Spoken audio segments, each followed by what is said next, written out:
Ashley has a question about qualifying for a home loan with student loans in an IBR payment plan. That's an income-based repayment plan. So Ashley leaves me a question or left a question on our website and says she has a 665 credit score and she was in the process. She was given a pre-approval, and then during the underwriting process, she was 2 weeks away from closing on this home, and the underwriter came back and said no, she doesn't qualify. Now, in Ashley's question, there's some interesting things here.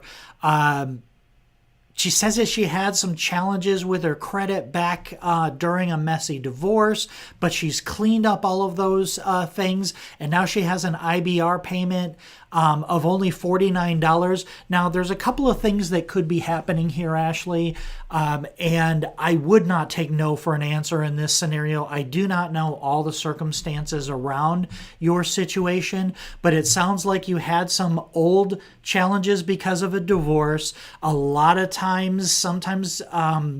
sometimes those liabilities that are on your credit are not your responsibility as defined through the divorce decree. If you split up the assets and your ex was responsible for those debts and then they stopped paying on those debts and they showed up on your credit, that could be overlooked by the underwriter potentially. There's definitely that option. The other option is, and I see this way more often than not. I see this often. What happens more often than not is the loan officer and the underwriter just don't understand student loan guidelines.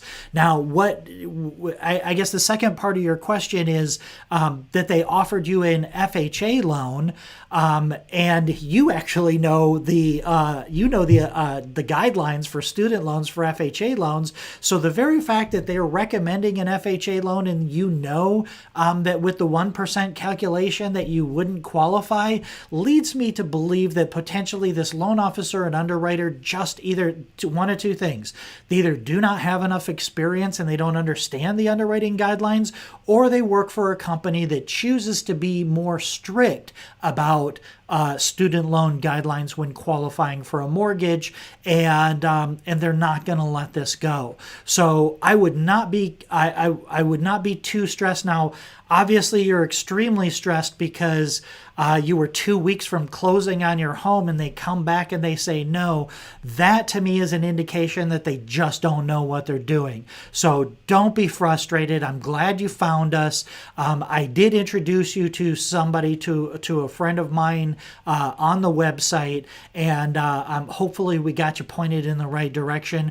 But when you run into these types of situations, again, if they start telling you things and you know that what they're telling you is wrong, there's a really good chance that they just didn't know what they were talking about from the very beginning, and their no could very possibly not actually mean no. It could just mean that they don't know what they're doing. So, yeah, I would not take no for an answer in this particular situation.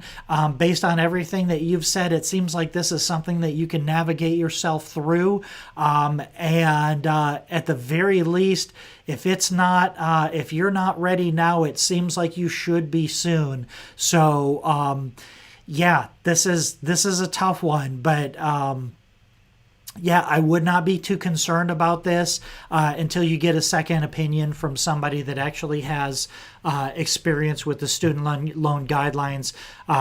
There's nothing here that leads me to believe that a second opinion would not potentially produce a different result.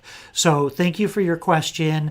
I know this is really frustrating, and I wish there was a way to know if the lender you're talking to knows what they're talking about or not. But unfortunately, sometimes you get too far along the process until you figure that out. So I hope this was helpful, and I hope you get back on track and get connected with somebody that understands student loan guidelines when qualifying for a mortgage. Thank you for your question, Ashley. I hope this helps.